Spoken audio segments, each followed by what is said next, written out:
आपका मेरे चैनल भक्ति का ज्ञान में हार्दिक स्वागत है। दोस्तों, इस संसार में कोई भी कर्म व्यर्थ नहीं जाता। हर मनुष्य को अपने किए गए कर्मों का फल अवश्य भोगना पड़ता है। अच्छे कर्म सुख का कारण बनते हैं और बुरे कर्म दुख का। भाग्य से ज्यादा हमारे कर्म ही हमारा भविष्य तय करते हैं।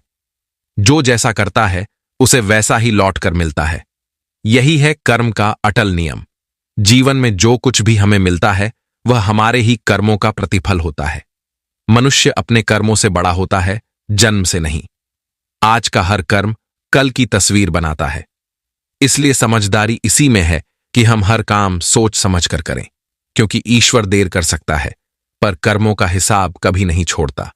दोस्तों, सबसे अधिक दूषित अगर कोई है तो वो है आज का इंसान। कर्मों के फल से कोई नहीं बच सका है। मनुष्य कैसे अपने किए का फल भोगता है, आइए इस कहानी के माध्यम से जानते हैं। मित्रों, कहानी शुरू करने से पहले आप सभी से अनुरोध है कि सच्ची श्रद्धा से कमेंट में हर हर महादेव अवश्य लिखें। मैं भगवान भोलेनाथ से प्रार्थना करता हूं कि हम सब पर अपनी कृपा बनाए रखें। तो चलिए मित्रों, कहानी शुरू करते हैं। मित्रों, किसी ने सच ही कहा है कि नियम की जड़ में चाहे जितना भी दूध डालो उसमें मिठास नहीं आ सकती। नीच आदमी कभी अपनी नीचता नहीं छोड़ सकता। इन 4 प्रकार के लोगों से चाहे जितना भी प्रेम कर लो, ये किसी रिश्ते को नहीं मानते। पहला, एक कामी और चंचल मनुष्य। दूसरा, धन का लोभी मनुष्य। तीसरा, चापलूस आदमी। और चौथा, जो आदमी आपका पुराना शत्रु हो, जिसने आपसे कभी चोट खाई हो। इन चारों पर कभी भूलकर भी विश्वास नहीं करना चाहिए। इन चारों को कोई भी बड़ी जिम्मेदारी नहीं सौंपनी चाहिए। मित्रों, रकमगढ़ नामक एक समृद्ध राज्य पर राजा विक्रमसेन का शासन था। राजा विक्रमसेन अत्यंत घमंडी और सन्न की स्वभाव का व्यक्ति था। वो बात बात पर क्रोधित हो उठता था, चाहे वो बात कितनी ही छोटी क्यों ना हो। उसके इस व्यवहार से पूरा राज दरबार, मंत्री, सेवक, सैनिक सभी त्रस्त रहते थे। लेकिन उसका क्रोध इतना प्रचंड और अंधा होता था कि किसी की भी हिम्मत नहीं होती थी कि उसे टोक सके या कुछ कह सके। राजा विक्रमसेन की कई रानियां थीं, पर उन सब में रानी अमरप्रभा विशेष प्रसिद्ध थीं। रानी अमरप्रभा अत्यंत रूपवती, सुशील और व्यवहार कुशल थीं। समय अपनी गति से चलता गया। एक दिन की बात है, राजा विक्रमसेन और रानी अमरप्रभा अपने महल के समीप स्थित उद्यान में सैर को निकले थे। वो उद्यान राज्य का सबसे सुंदर स्थल माना जाता था, जहां दुर्लभ फूलों की सुवास और पक्षियों का कलर वातावरण को मधुर बना देता था। वहां एक विशाल और घना वृक्ष था, जिसकी शाखाओं पर उस दिन अचानक एक जोड़ा तोता मैना आकर बैठ गया। वे पक्षी अत्यंत सुंदर और आकर्षक लग रहे। जैसे ही राजा और रानी की दृष्टि उन पर पड़ी, उनकी बातों का रुख उनकी ओर मुड़ गया। राजा ने रानी की ओर मुस्कुराते हुए देखा और पूछा, हे प्रिय, क्या तुम बता सकती हो कि ये दोनों पक्षी नर हैं या मादा? रानी ने चकित होकर उत्तर दिया, महाराज, पक्षियों के जोड़े नर और मादा के ही होते हैं। ये भी उसी प्रकार का जोड़ा प्रतीत हो रहा है। एक नर है और एक मादा। राजा हंसते हुए बोले, पर यह कोई जरूरी तो नहीं कि ये दोनों नर और मादा है। ये भी तो हो सकता है कि ये दोनों नर हो या फिर दोनों मादा हो। संभव है कि ये दोनों भाई हों। रानी ने हल्की हंसी के साथ उत्तर दिया, नहीं महाराज, मेरे विचार से ये निश्चित ही नर और मादा है। मुझे लगता है कि आपको पक्षियों की पहचान करने में भ्रम हो रहा है। राजा बोले, मैं तो कहता हूं कि ये दोनों भाई हैं। रानी ने दृढ़ता से कहा, नहीं, ये नर मादा का जोड़ा है। यही बात धीरे धीरे विवाद का रूप ले बैठी। राजा और रानी के बीच उन पक्षियों को लेकर बहस छिड़ गई। राजा बार बार यही दोहराते रहे कि दोनों नर हैं, जबकि रानी अमरप्रभा अपनी बात पर अडिग थी कि ये जोड़ा नर और मादा का है। दोनों एक दूसरे के तर्क काटते रहे और थोड़ी ही देर में ये बातचीत एक तीखी बहस का रूप ले चुकी थी। राजा विक्रमसेन का अहंकार आहत हुआ। उसे रानी की हठ और अपने मत की उपेक्षा असहनीय लगने लगी। क्रोध से उसका चेहरा तमतमा उठा। उसने कठोर स्वर में कहा, ठीक है रानी अमरप्रभा, यदि ये दोनों पक्षी मेरे कहे अनुसार नर निकले तो मैं तुम्हें इस राज्य से निष्कासित कर दूंगा, और यदि ये जोड़ा नर मादा का निकला जैसा कि तुम कहती हो, तो मैं स्वयं 14 वर्षों के लिए इस राज्य को त्याग दूंगा। इस प्रकार एक मामूली पक्षियों की चर्चा एक गंभीर और दूरगामी शर्त में बदल गई। राजा ने तत्काल एक शिकारी को बुलाया और उसको ये आदेश दिया कि तुम तुरंत इस पेड़ में बैठे हुए दोनों पक्षियों को अपने जाल में फंसा लो। दूसरी तरफ एक ऐसे आदमी को बुलाया गया जो पक्षियों का जानकार था। राजा उससे कहने लगा कि तुम्हें यह बताना होगा कि दोनों पक्षी नर हैं या मादा। उसने कहा, ठीक है महाराज। अब शिकारी ने अपना जाल डालकर दोनों पक्षियों को पकड़ लिया। रानी अमरप्रभा ये जानती थी कि ये दोनों पक्षी नर और मादा है। उसने क्या किया कि बड़ी ही चतुराई के साथ पक्षियों के विशेषज्ञ को एक एकांत स्थान में ले गई।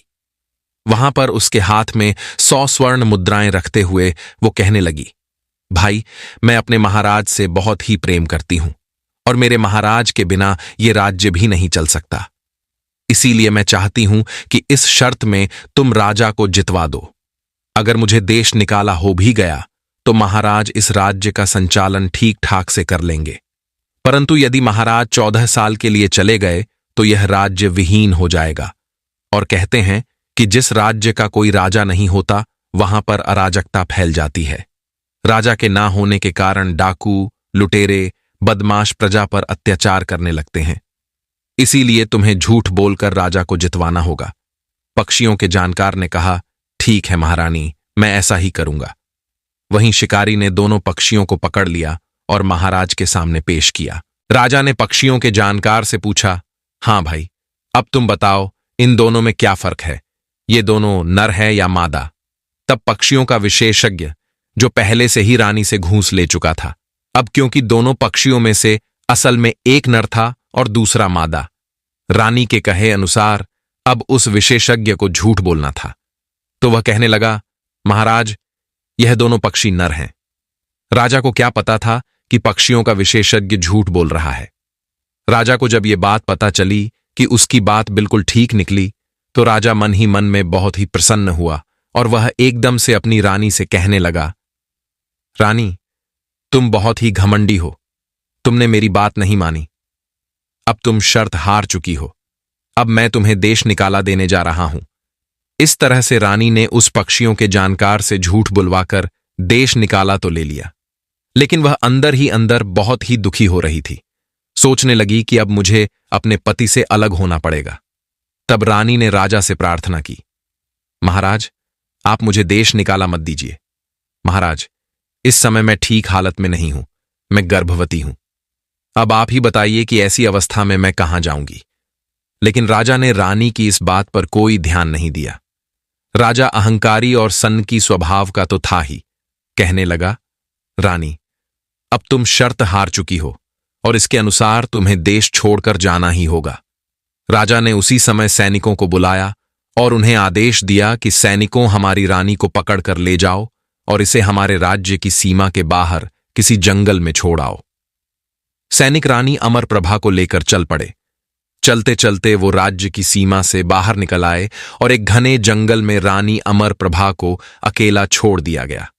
रानी सोचने लगी, हे ईश्वर, अब मैं क्या करूं? किस प्रकार से मैं अपनी रक्षा करूंगी? इस घने जंगल में मैं किस प्रकार रहूंगी? सैनिकों ने वापस लौटकर राजमहल में राजा को ये बात बता दी। राजा को जब ये खबर मिली कि रानी को जंगल में छोड़ दिया गया है तो उसे कोई फर्क नहीं पड़ा, क्योंकि राजा विक्रमसेन की कई रानियां थीं। एक रानी के कम हो जाने से उसे कोई फर्क नहीं पड़ा था। इधर राजा तो अपने राज्यकाज के कार्यों में व्यस्त हो गया, उधर रानी अमरप्रभा की हालत बहुत ही खराब थी।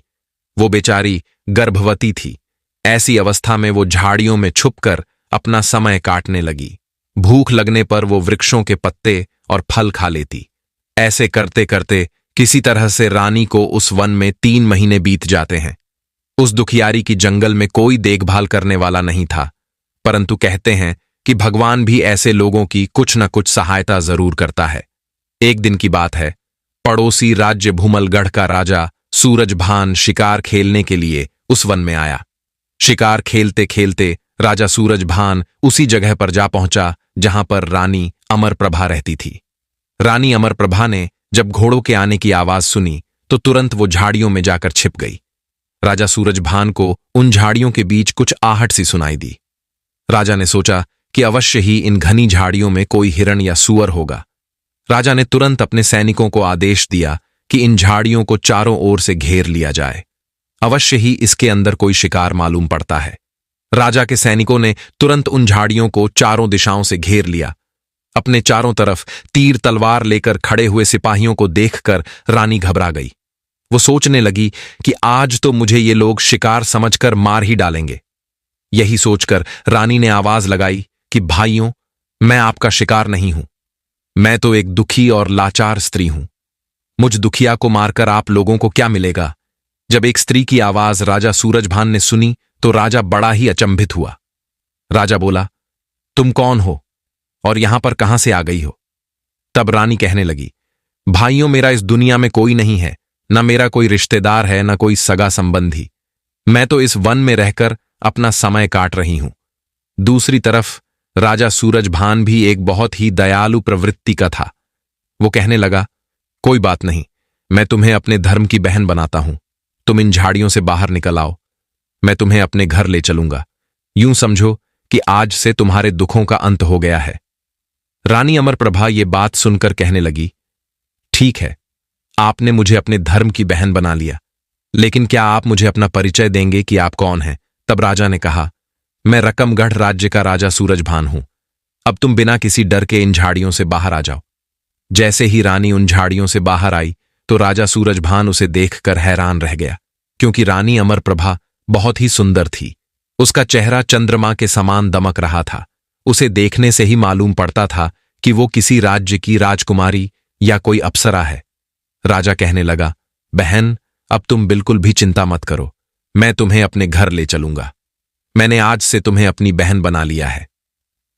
राजा पूरे सम्मान के साथ रानी अमरप्रभा को अपने रथ पर बिठाकर अपने राज्य की तरफ चल दिया। राजा सूरजभान जब रानी अमरप्रभा को लेकर अपनी राजधानी में पहुंचा तो प्रजा के लोगों ने देखा तो उन्हें लगा कि महाराज दूसरा विवाह करके आए हैं। अब तो चारों ओर राजा की बदनामी होने लगी। लोग कहने लगे कि इस राजा को दूसरा विवाह करने की क्या जरूरत थी। चारों तरफ इस बात का हल्ला मच गया कि राजा के यहां पर तो पहले से ही कई रानियां हैं, फिर महाराज नई रानी को लेकर क्यों आए हैं? राजा ने यह बिल्कुल भी अच्छा नहीं किया। जब ये बात राजा के कानों में पड़ी तो राजा ने विचार किया कि ये तो बहुत ही गलत अफवाह प्रजा में फैल गई है। राजा ने तुरंत दरबार में एक सभा का आयोजन किया और फिर कहा, आप सभी लोग जैसा सोच रहे हैं वैसी कोई बात नहीं है। मैं शिकार खेलने के लिए जंगल में गया था। वहां मुझे एक दुखी, लाचार और अबला स्त्री मिल गई, जिसका ना तो कोई आश्रय था और ना ही उसका कोई सगा संबंधी था। तो मैंने उसे अपने धर्म की बहन बना लिया और अपने राजमहल में ले आया। अब आप लोग ही बताइए, क्या मैंने कोई गलत काम किया? ये सुनकर सभी दरबारी राजा की खूब प्रशंसा करने लगे। प्रजा में भी उनकी खूब वाहवाही होने लगी। इस प्रकार रानी अमरप्रभा महाराजा सूरजभान की बहन बनकर उनके महलों में रहने लगी। धीरे धीरे समय बीता और वह दिन भी आ गया जब रानी अमरप्रभा ने एक सुंदर से बालक को जन्म दिया। बालक के जन्म लेने पर राजा सूरजभान बहुत ही प्रसन्न हुए और कहने लगे, आज मेरे यहां पर मेरे भांजे का जन्म हुआ है। इस खुशी के मौके पर राजा सूरजभान ने पूरे नगर को दावत दी। पूरे राज्य को दुल्हन की तरह सजाया गया। लोगों ने खूब उत्सव मनाया। जब वो बालक 1-7 दिनों का हो गया तब उसका नामकरण करवाने के लिए राजा ने बड़े से बड़े विद्वानों और ब्राह्मणों को अपने राजमहल में बुलवाया। ब्राह्मणों ने जब अपनी पोथी पत्री खोली और बच्चे का नामकरण करने लगे तब राजा ने कहा कि तुम लोग बालक का कोई ठीक से नाम नहीं रख पा रहे हो। कोई कुछ नाम रख रहा है तो कोई कुछ। वे सभी नाम राजा सूरजभान को पसंद नहीं आ रहे थे। नाम को सुनकर राजा सूरजभान बड़ा ही क्रोधित होने लगा। उसने अपने सेनापति को आदेश दिया कि इन सभी ब्राह्मणों को जेल में डाल दिया जाए। ये सभी बेकार में ही पोथी पथरा लेकर घूम रहे हैं। राजा के आदेश पर सभी ब्राह्मणों को कारागृह में डाल दिया गया। उसके बाद राजा ने आदेश दिया कि जो कोई भी मेरे भांजे का सही नाम रखेगा मैं उसे मुंह मांगा इनाम दूंगा। राजा की ये घोषणा सुनकर भी कोई ब्राह्मण उस बालक का नामकरण करने के लिए नहीं आया, क्योंकि वे सभी मानते थे कि यदि सही नाम नहीं निकला तो राजा उन्हें जेल में डलवा देगा। उसी समय पड़ोसी नगर का एक बूढ़ा ब्राह्मण इस राज्य में घूमता हुआ आ रहा था। मार्ग में ही कुछ सिपाहियों ने ब्राह्मण को देखा तो वे सोचने लगे, ये बहुत ही बूढ़ा ब्राह्मण है। हो सकता है ये हमारे महाराज सूरजभान के भांजे का नामकरण संस्कार करवा दे। वो सभी सैनिक उस वृद्ध ब्राह्मण के पास गए और कहने लगे, ब्राह्मण देव, हमारे महाराज के यहां पर एक पुत्र का जन्म हुआ है और आपको उसका नामकरण करना है। परंतु ध्यान रहे, अब तक महाराज ने कई ब्राह्मणों को जेल में डलवा दिया है, क्योंकि कोई भी ब्राह्मण सही जन्म कुंडली, वार, मुहूर्त और जन्म का सही सही निर्धारण नहीं कर पा रहा। वह बूढ़ा ब्राह्मण कहने लगा, ठीक है, चलो मैं तुम्हारे साथ चलता हूं।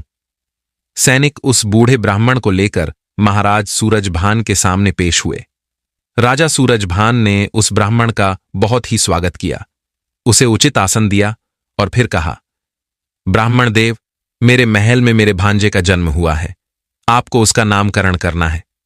वह ब्राह्मण असल में बहुत ही प्रकांड विद्वान था। उसने अपनी पोथी खोली और कहा, महाराज, मैं इस बालक का सही नामकरण कर सकता हूं, लेकिन मेरी एक शर्त है। राजा ने कहा, कहो ब्राह्मण, आपकी क्या शर्त है? महाराज, मेरा आपसे यह निवेदन है कि आपने जितने भी ब्राह्मणों को अपने यहां पर जेल में डाला हुआ है, उन सभी को आपको मुक्त करना होगा। राजा ने कहा, ठीक है, हम उन सभी को मुक्त कर देंगे, आप हमारे भांजे का ठीक से नामकरण कीजिए। ब्राह्मण कहने लगा, ठीक है। उसने अपनी पोथी पत्री खोली, उसने बच्चे के गुण और कुंडली मिलाई तो कहने लगा, महाराज, ये बालक तो किसी दूसरे राज्य का पुत्र है, इसका जन्म स्थान बदल गया है, परंतु इस बालक के अंदर सभी राजाओं वाले गुण विद्यमान हैं, इसीलिए इस बालक का नाम आज से उज्ज्वल होगा। बालक का नाम सुनकर सभी लोग बहुत ही खुश हुए। राजा को भी बालक का यह नाम खूब पसंद आया। राजा ने उसी समय अपने यहां पर कैद सभी ब्राह्मणों को आजाद कर दिया और उस बूढ़े ब्राह्मण को दान दक्षिणा देकर उसे विदा किया। समय अपनी गति से बीतता गया। उज्ज्वल अब धीरे धीरे बड़ा होने लगा था। जब वो 7 वर्ष का हो गया तो अन्य बालकों के साथ खेलने लगा। एक दिन की बात है, बालक उज्ज्वल अपने कुछ मित्रों के साथ नगर के बाहर वाले रास्ते पर खेलने के लिए गया। वहीं पर एक रेतीला स्थान था। उसने बालकों के साथ एक रेत का किला बनाया। उसी समय वहां से जमशेद सौदागर नाम का एक सौदागर गुजर रहा था। जमशेद सौदागर के पास लाखों की संख्या में ऊंट थे। सौदागर का काम था राजाओं के माल को एक राज्य से दूसरे राज्य पहुंचाना। वो सौदागर अपने पूरे लाव लश्कर के साथ चला आ रहा था। अनेकों ऊंट और नौकर उसके साथ थे। वो सौदागर ने जब बालकों को खेलते हुए देखा तो कहने लगा, बालकों, यहां से दूर हो जाओ। उज्ज्वल, जो कि एक निडर और निर्भीक बालक था, वो कहने लगा, तुम कौन हो? तुम कोई आक्रमण करने वाले हो जो हमारे इस रेत के किले पर आक्रमण करने के लिए आए हो? मैं अपने किले की रक्षा कर रहा हूं। तुम अपने ऊंट को लेकर किसी दूसरे रास्ते पर निकल जाओ।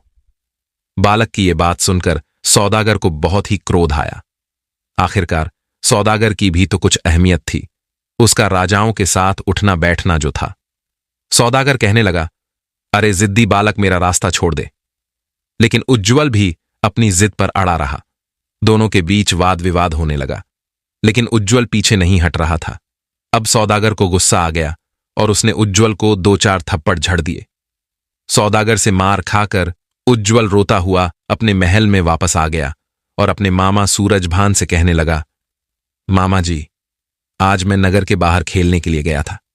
वहां पर एक सौदागर, जो कि अपना नाम जमशेद सौदागर बता रहा था, उसने मेरे किले को तोड़ दिया और मेरी पिटाई भी की। उज्ज्वल की बात सुनकर राजा सूरजभान गुस्से में कहने लगा, पुत्र, तुम बिल्कुल भी चिंता मत करो।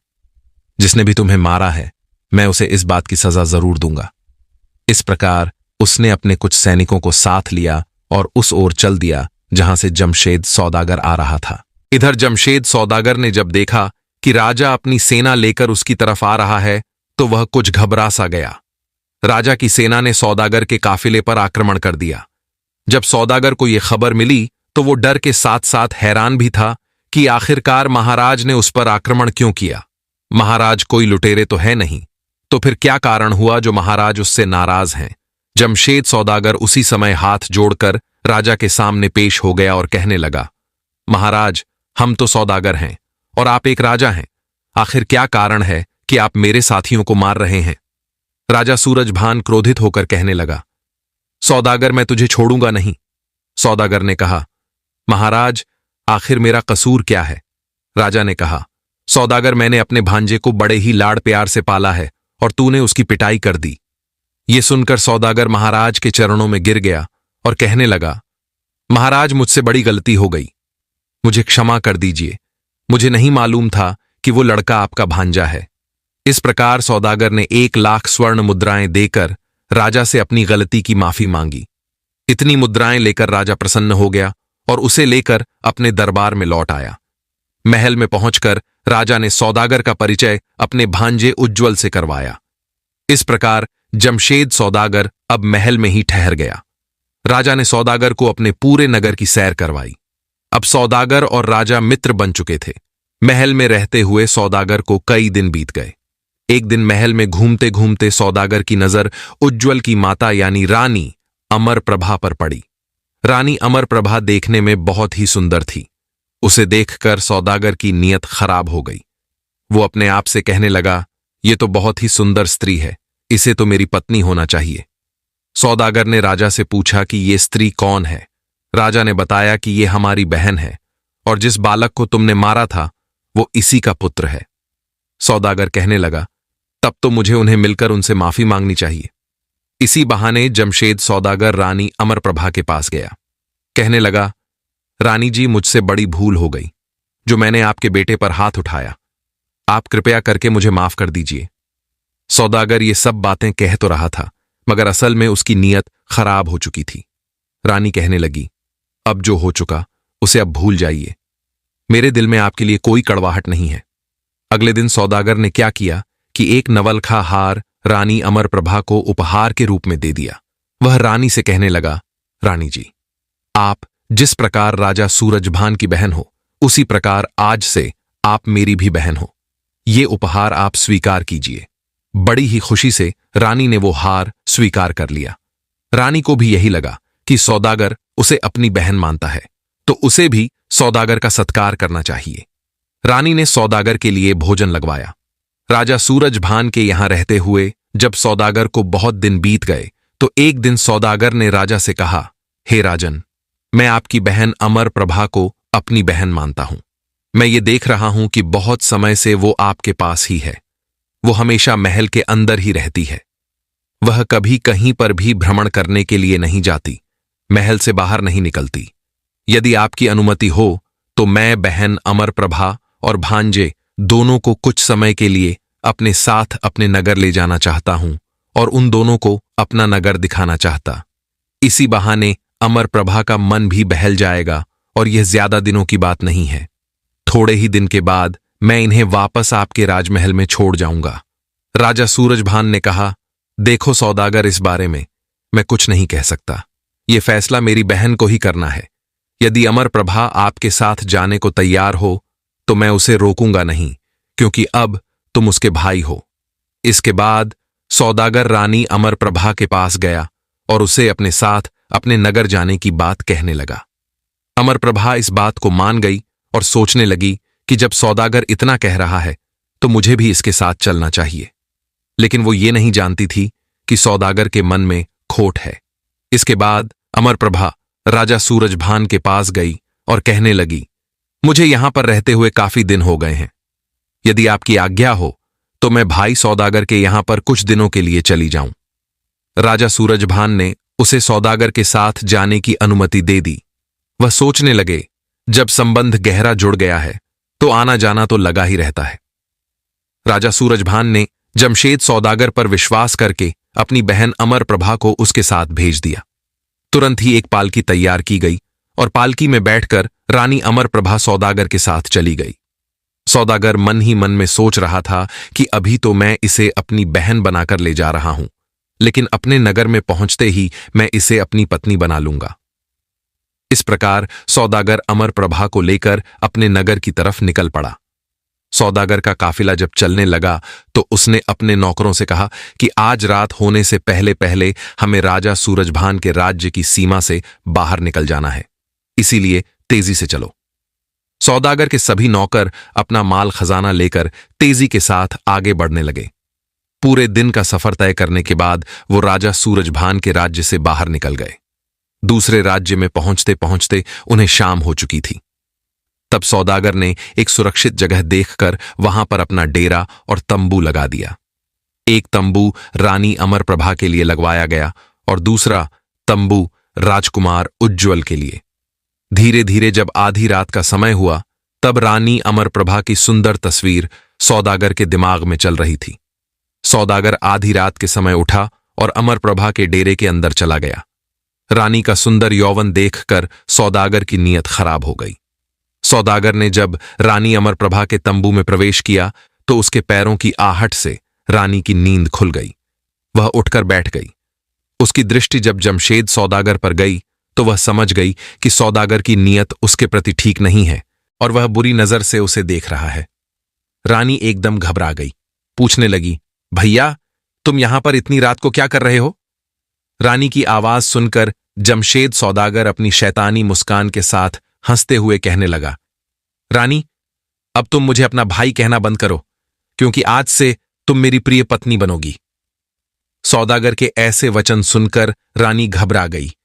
आज उसे सौदागर की बुरी नीयत के बारे में पता चल चुका था।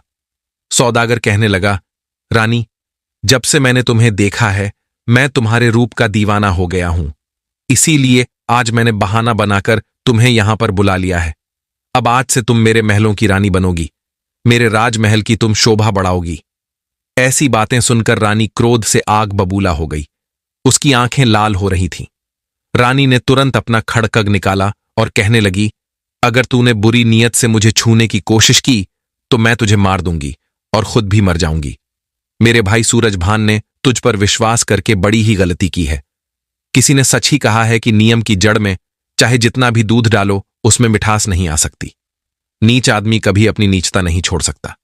इन 4 प्रकार के लोगों से चाहे जितना भी प्रेम कर लो, ये किसी रिश्ते को नहीं मानते। पहला, एक कामी और चंचल मनुष्य।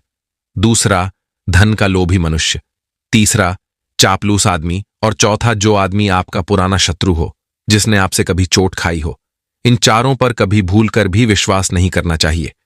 इन चारों को कोई भी बड़ी जिम्मेदारी नहीं सौंपनी चाहिए। अब रानी अमरप्रभा का क्रोधमुखी चेहरा देखकर सौदागर कुछ डर सा गया और कहने लगा, कोई बात नहीं, आज तू मेरी बात नहीं मानती तो ना सही, लेकिन आज से मैं तुझे जेल में बंद करवा दूंगा। सारा जीवन तू मेरी कैद में रहेगी और चक्की पीसेगी। रानी कहने लगी, मुझे तेरी हर सजा मंजूर है, लेकिन मैं तेरी पत्नी बनकर नहीं रह सकती। इस प्रकार दोनों में बहुत देर तक वाद विवाद होता रहा। जमशेद सौदागर रानी को मनाने की बहुत कोशिश करता रहा, परंतु रानी नहीं मानती।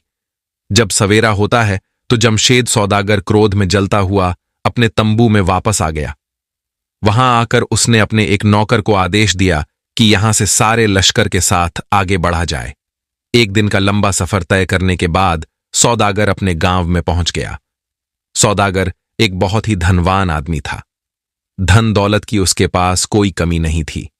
उसका महल भी राजाओं और महाराजाओं से किसी तरह से कम नहीं था। सौदागर ने रानी को अपने महल के एक जेल में डलवा दिया और उससे बहुत ही कठोर काम करवाने लगा। उसके पुत्र उज्ज्वल से भी कठोर काम लिया जाता। वो उसे अपनी गाय चराने के लिए भेज देता। उज्ज्वल को जमशेद सौदागर पर बहुत ही क्रोध आता था।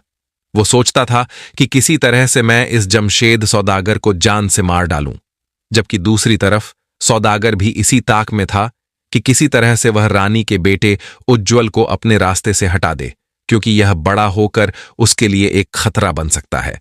ऐसा सोचकर जमशेद सौदागर ने उज्ज्वल को एक दिन अपने पास बुलाया और कहने लगा, बेटा आज तुम हमारे साथ भोजन करोगे। आज मैं अपने हाथों से तुम्हें स्वादिष्ट भोजन करवाऊंगा। उज्ज्वल मन में सोचने लगा कि आज तो सौदागर मुझ पर बहुत ही मेहरबान है, लेकिन वह सौदागर के मन की चालाकी को नहीं जानता था। कपट्टी सौदागर ने क्या किया कि भोजन में विष मिला दिया और उसे उज्ज्वल को खिला दिया। जहर वाला भोजन खाने के कारण उज्ज्वल बेहोश हो गया। सौदागर ने 7 साल के बालक उज्ज्वल को एक गठहरी में लपेट लिया और घोड़े पर सवार होकर उसे जंगल में फेंक आया। सोचने लगा कि अब जंगली जानवर इसे अपना भोजन बना लेंगे। ऐसा करने के बाद जमशेद सौदागर वापस अपने महल में आ गया। दूसरी तरफ गठरी में बंधा हुआ उज्ज्वल बेहोश था, लेकिन अभी तक वो जिंदा था। अगले ही पल एक बड़ी सी चील वहां पर आई और उस गठरी को अपने पंजों में फंसाकर आकाश में उड़ गई। जब वो उस गठरी के साथ आकाश में उड़ रही थी, तभी इस जंगल में नीचे एक शिकारियों का दल घूम रहा था। उनकी नजर जब चील पर पड़ी तो उन्होंने देखा कि चील के पंजों में एक बड़ी सी गठरी है। वे सोचने लगे, हो ना हो इस गठरी में अवश्य ही कोई कीमती वस्तुएं होंगी। उनमें से एक शिकारी ने निशाना बांधकर तीर चील पर चला दिया। तीर लगने से चील का एक पंख कट गया और चील लड़खड़ाती हुई उस गठरी के समेत एक नदी में जा गिरी। शिकारियों ने बिना एक भी पल गवाए तुरंत वो गठरी नदी से बाहर निकाल ली। उसे खोलकर देखा तो उनकी आंखें हैरानी से फटी रह गईं। गठरी के अंदर 7 वर्ष का नन्हा बालक था, जिसकी सांसें अभी भी चल रही थीं। आनन फानन में शिकारी बच्चे को लेकर नजदीक ही अपने गांव में आ गए। वैद्य से कहकर बच्चे का उपचार शुरू किया गया। वैद्य ने कई प्रकार की औषधियां लगाईं, लेकिन बच्चे की बेहोशी नहीं टूट रही थी। 1 सप्ताह के बाद बच्चे को होश आया। 8वें दिन उज्ज्वल ने आंखें खोली। उसको होश में आता हुआ देखकर सभी शिकारियों ने चैन की सांस ली। उन सभी को अब उज्ज्वल से बहुत ही लगाव हो चुका था। होश में आने के बाद उज्ज्वल की देखभाल होने लगी। जब उज्ज्वल पूरी तरह से स्वस्थ हो गया, तब एक दिन शिकारियों के मुखिया ने पूछा, बालक, तुम कौन हो और तुम्हारी इतनी बुरी हालत कैसे हो गई थी? तब उज्ज्वल ने अपनी पूरी कहानी उन शिकारियों को बता दी कि वो राजा सूरजभान का भांजा है और किस प्रकार धोखेबाज सौदागर ने उसकी मां को कैद कर लिया और उसे मरने के लिए जंगल में छोड़ दिया। सारी बात जानने के बाद शिकारियों के मुखिया ने कहा, बेटा, तुम बिल्कुल निश्चिंत रहो। मैं अपने साथियों के साथ मिलकर तुम्हारी मां को उस दुष्ट सौदागर की कैद से अवश्य ही छुड़ा लूंगा। बस तुम मुझे उस सौदागर का नाम और उसका पता बता दो। उज्ज्वल ने सौदागर का नाम पता शिकारियों के मुखिया को बता दिया और फिर मुखिया ने अपने कुछ बहादुर और जांच साथियों को तैयार किया। वे उज्ज्वल को लेकर सौदागर के गांव की तरफ निकल गए। दूसरी तरफ सौदागर मन ही मन में यह सोच रहा था कि उसके रास्ते का कांटा तो अब निकल चुका है। अब एक ना एक दिन रानी अमरप्रभा अवश्य ही उसे स्वीकार कर लेगी। सौदागर ने अपने नौकर से कहा कि रानी अमरप्रभा से पूरे दिन चक्की चलवाई जाए। सौदागर अब रानी पर बहुत ही अत्याचार करने लगा था। बेचारी रानी पूरे दिन चक्की चलाती रहती। अब उसकी हालत बहुत ही दयनीय हो चुकी थी। दूसरी तरफ महाराज सूरजभान के मन में भी ये विचार आया कि जमशेद सौदागर 1 महीने का वादा करके मेरी बहन को ले गया था, परंतु आज 3 महीने से ज्यादा का समय हो गया और वह लौटकर वापस नहीं आया। मुझे चलकर देखना चाहिए कि आखिरकार माजरा क्या है। और फिर महाराजा सूरजभान अपने घोड़े पर सवार हुए और जमशेद सौदागर के गांव की तरफ चल दिए। दूसरी तरफ शिकारियों का दल उज्ज्वल को अपने साथ हुए जमशेद सौदागर की तरफ बढ़ रहा था। जब वे दोनों एक ही मार्ग पर आए तो उनका आमना सामना हुआ। महाराज सूरजभान ने जब अपने भांजे को शिकारियों के साथ देखा तो उन्हें लगा कि शायद वे उज्ज्वल का अपहरण कर रहे हैं। उन्होंने बिना सोचे समझे धनुष से तीर निकालकर शिकारियों के मुखिया पर छोड़ दिया। यह देखकर उज्ज्वल चिल्लाता हुआ महाराज सूरजभान की तरफ भागा। उसने अपने मामा को पहचान लिया था। उनके पास जाकर वह कहने लगा, मामा जी, आप रुक जाइए। यह लोग तो हमारे हितैषी हैं। इन्हीं की वजह से मैं आज जिंदा हूं। इन पर आक्रमण मत कीजिए। मुझे तो उस दुष्ट जमशेद सौदागर ने विष खिलाकर जंगल में फेंक दिया था। मेरी मां को उसने अपने यहां पर कैद कर रखा है। उज्ज्वल के ऐसे वचन सुनकर सूरजभान का क्रोध भड़क गया। उसने तुरंत शिकारियों के मुखिया से माफी मांगी और कहने लगा, मुझे क्षमा कर दीजिए दोस्त। मैं तो समझ रहा था कि कोई लुटेरा मेरे भांजे का अपहरण करके ले जा रहा है, इसीलिए मैंने तुम पर बाण चलाया। मैं तुमसे क्षमा चाहता हूं। यह बात सुनकर शिकारियों का मुखिया कहने लगा, नहीं महाराज, इसमें आपकी कोई गलती नहीं है। मैं तो आपके भांजे को साथ लेकर उस दुष्ट सौदागर को सबक सिखाने के लिए जा रहा था। मैं उसको आज जिंदा नहीं छोड़ूंगा। वे सभी आपस में विचार विमर्श करने के बाद सौदागर से बदला लेने के लिए उसके गांव की तरफ चल दिए। अब आपको ये भी बता दें कि राजा विक्रमसेन, जो अमर प्रभा के पति थे, उन्होंने अमर प्रभा को देश निकाला दे दिया था। वह सोच रहे थे कि मैंने अपनी रानी अमर प्रभा को देश निकाला दे तो दिया, परंतु उसके बाद किसी अन्य रानी से भी मेरी कोई संतान नहीं हुई। अब तो मुझे लगता है कि मेरा वंश खत्म हो जाएगा। काश ऐसा हो सकता कि मुझे मेरी रानी अमर प्रभा वापस मिल जाती। अब राजा के मन में रानी अमर प्रभा के प्रति प्रेम उमड़ रहा था, परंतु वह कर भी क्या सकता था। उसी दिन राजा विक्रमसेन को जमशेद सौदागर के यहां पर जाना था, क्योंकि जमशेद सौदागर का सभी राजाओं के साथ उठना बैठना था। उसका स्वयं का महल भी राजाओं के जैसा था। वह भी ठीक उसी ठाठ से रहता था जैसे कोई राजा रहता हो। राजा विक्रमसेन को अपने राज्य के व्यापार से संबंधित एक काम के लिए जमशेद सौदागर से मिलने जाना था। जब राजा विक्रमसेन जमशेद सौदागर के यहां पहुंचा तो सौदागर ने उसका खूब आदर सत्कार किया। सौदागर यह नहीं जानता था कि जिस रानी को उसने अपने यहां पर कैद करके रखा है, वह रानी इन्हीं राजा विक्रमसेन की पत्नी है। राजा विक्रमसेन भी यह नहीं जानता था कि जिस रानी को मैंने देश निकाला दिया था, वह जीवित है और इस सौदागर की कैद में है। इधर राजा विक्रमसेन सौदागर के साथ सभा में बैठा हुआ था। उधर राजा सूरजभान, उज्ज्वल और शिकारियों का मुखिया भी सभा में आ पहुंचे। राजा सूरजभान और शिकारियों का मुखिया अब सौदागर को ललकारने लगे, कहने लगे, सौदागर, आज हम तुम्हें जिंदा नहीं छोड़ेंगे। सौदागर ने जब बालक उज्ज्वल को जीवित देखा और उसके साथ राजा सूरजभान को देखा तो उसके पैरों तले की जमीन खिसक गई। सौदागर एकदम हड़बड़ा सा गया। वह अपने सिंहासन पर चुपचाप बैठा रहा। इतने में महाराज विक्रमसेन बीच में बोल पड़े। उन्होंने राजा सूरजभान से कहा, महाराज, यह सौदागर मेरा मित्र है और हमारे राज्य के व्यापार के सिलसिले में यह हमारी कई बार सहायता। आप इसे क्यों मारना चाहते हैं? आखिर यह कहां तक उचित है? तब राजा सूरजभान ने विक्रमसेन को सारी कहानी कह सुनाई कि महाराज विक्रमसेन, यह दुष्ट सौदागर मेरे धर्म की बहन को बहुत यातनाएं दे रहा है। यह बालक मेरे धर्म का भांजा है। एक बार की बात है महाराज, जब मैं वन में शिकार खेलने गया था, तब मुझे वहां पर एक बहुत ही दुखी और लाचार स्त्री मिली थी, जिसका ना तो कोई सगा संबंधी था और ना ही कोई रिश्तेदार था। उस स्त्री को मैंने अपने धर्म की बहन बनाकर अपने घर ले आया।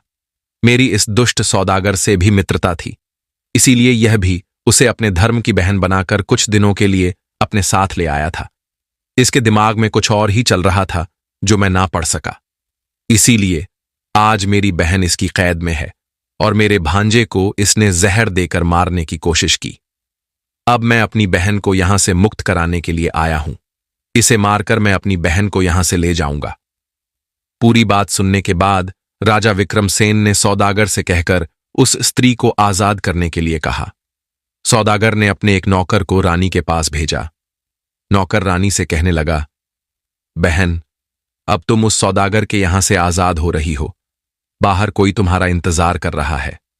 रानी अमर प्रभा सोचने लगी कि इस सौदागर ने तो मेरे पुत्र को भी मार दिया। अब पता नहीं यह मेरे साथ क्या करने वाला है।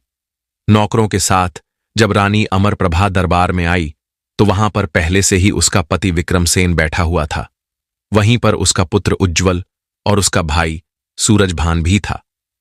कारागार में रहते हुए रानी की हालत बहुत ही खराब हो चुकी थी।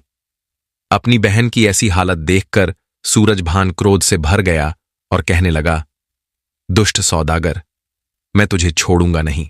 तूने मेरी बहन को न जाने कितनी यातनाएं दी हैं।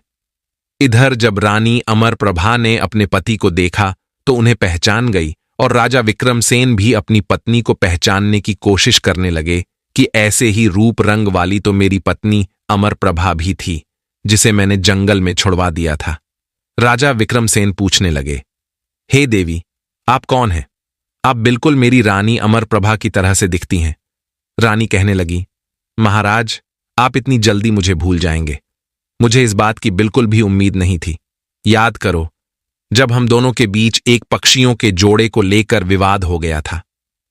तुमने जिन पक्षियों को नर बताया था, असल में वो एक नर और मादा ही थे। मैंने पक्षियों के विशेषज्ञ को 100 अशर्फियां देकर झूठ बुलवाया था, ताकि आपको देश छोड़कर ना जाना पड़े। परंतु आपने मुझे वनवास दे दिया और आपके सैनिकों ने मुझे जंगल में छोड़ दिया। यह मेरे धर्म के भाई सूरजभान है। ये मुझे पूरे सम्मान के साथ अपने घर में ले गए। तब मेरी कोख से एक बेटे ने जन्म लिया। याद कीजिए महाराज, मैं उस समय गर्भवती थी। राजा विक्रमसेन, जो पहले से ही अपनी पत्नी के साथ किए गए व्यवहार के लिए पछतावा कर रहे थे, जब उन्हें अपनी पत्नी पर सौदागर के द्वारा किए गए अत्याचारों के बारे में पता चला तो उनका खून खोलने लगा। वे तलवार लेकर सौदागर को मारने के लिए दौड़े। तभी रानी अमरप्रभा ने सौदागर को छोड़ देने की विनती की और कहने लगी, महाराज, इसे मत मारिए, इसमें इसका कोई दोष नहीं। वह तो मेरा समय ही खराब था जो मुझे इतने दुख झेलने पड़े। अपने प्रति ऐसा व्यवहार देखकर सौदागर ग्लानि से भर उठा। वह रानी के पैरों में गिरकर बार बार अपनी गलती की क्षमा मांगने लगा और कहने लगा, महारानी, तुमने आज मुझे बचा लिया, तुम बहुत ही महान हो। इस प्रकार वहां पर पूरे परिवार का मधुर मिलन हो गया। राजा विक्रमसेन अब राजा सूरजभान के पैरों में गिर पड़े और बोले, महाराज, मैं आपका बहुत ही आभारी हूं। आपने मेरे डूबते हुए परिवार को बचा लिया। राजा ने अपनी रानी अमरप्रभा से भी बार बार क्षमा मांगी और उसे अपने साथ चलने के लिए मना लिया। सौदागर को माफ करने के बाद महाराज विक्रमसेन अपने पुत्र और पत्नी को लेकर अपने नगर वापस लौट गए। महाराज सूरजभान भी अब खुश थे कि उनकी बहन वापस अपने घर सुरक्षित और खुशी खुशी लौट रही है। महाराज विक्रमसेन वापस अपने महल में लौट आए। कुछ वर्ष बीतने के बाद उज्ज्वल जब जवान हो गया तो राजा विक्रमसेन ने उसे अपनी राजगद्दी सौंप दी। मित्रों, मनुष्य जैसा कर्म करता है उसे अपने कर्मों का फल भोगना ही पड़ता है। सौदागर ने जैसा कर्म किया था उसे अपने कर्मों का सजा मिल गई।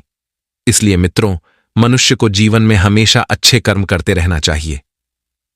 अगर आपको ये वीडियो अच्छी लगी हो तो लाइक करें और शेयर करें और मेरे चैनल भक्ति का ज्ञान को सब्सक्राइब करें। आपका धन्यवाद।